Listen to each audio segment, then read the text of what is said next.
যুদ্ধ করতে করতে ক্লান্ত হয়ে পড়েছে ইসরায়েলি সেনাবাহিনী। ক্লান্তি চলে এসেছে দেশটির রাজনীতিকদেরও। কিন্তু একতরফাই যুদ্ধ চালিয়ে যেতে গো ধরে বসে আছেন বেনিয়ামিন নেতানিয়াহু।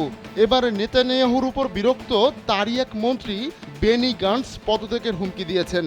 গাজায় অভিযান চালানোর জন্য যে যুদ্ধকালীন মন্ত্রিসভা গঠন করেছিলেন নেতানিয়াহু, গান্টস তারই সদস্য।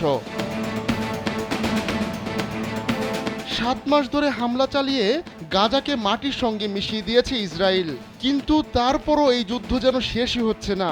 আর এই যুদ্ধে যে ইসরায়েল জিতবে না তা দেশটির পত্রপত্রিকা থেকে শুরু করে আন্তর্জাতিক বিশ্লেষকদের কথায় উঠে এসেছে।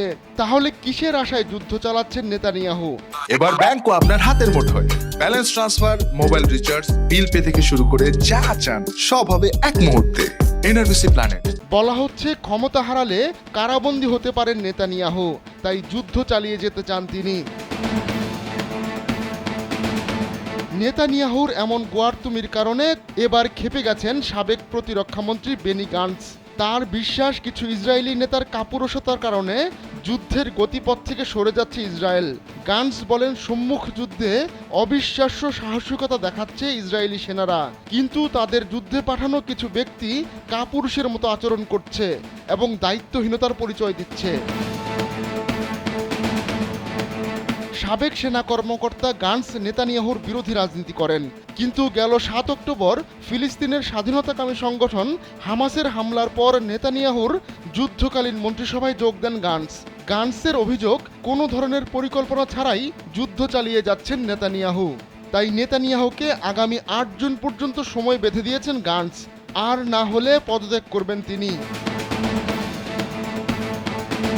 কিছুদিন আগে ইসরায়েলের প্রতিরক্ষামন্ত্রী ইয়োভ গ্যালান্ট গাজা উপত্যকায় যুদ্ধ পরবর্তী পরিকল্পনা তৈরির জন্য নেতানিয়াহুর প্রতি আহ্বান জানিয়েছিলেন।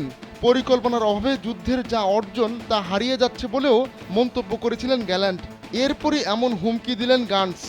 ইসরায়েলের ভেতরই এমন আশঙ্কা তৈরি হয়েছে যে যুদ্ধ চলমান থাকলে দীর্ঘমেয়াদী নিরাপত্তার ঝুঁকিতে পড়বে তেল আবিব।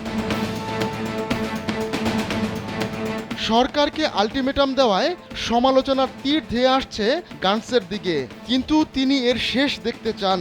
যুদ্ধ বন্ধের ব্যাপারে সাধারণ ইসরায়েলিদের মধ্যেও সচেতনতা বাড়ছে। খোদ ইসরায়েলে যুদ্ধবিরোধী বিক্ষোভ অনুষ্ঠিত হচ্ছে, কিন্তু নেতানিয়াহু হামাসের সঙ্গে কোনো ধরনের সমঝোতা না করেই যুদ্ধ দীর্ঘায়িত করতে চাইছেন, যা সাধারণ ইসরায়েলিরা ভালোভাবে নিচ্ছে না। আহমদুল্লাহ শিকদার, কালবেলা ডেস্ক।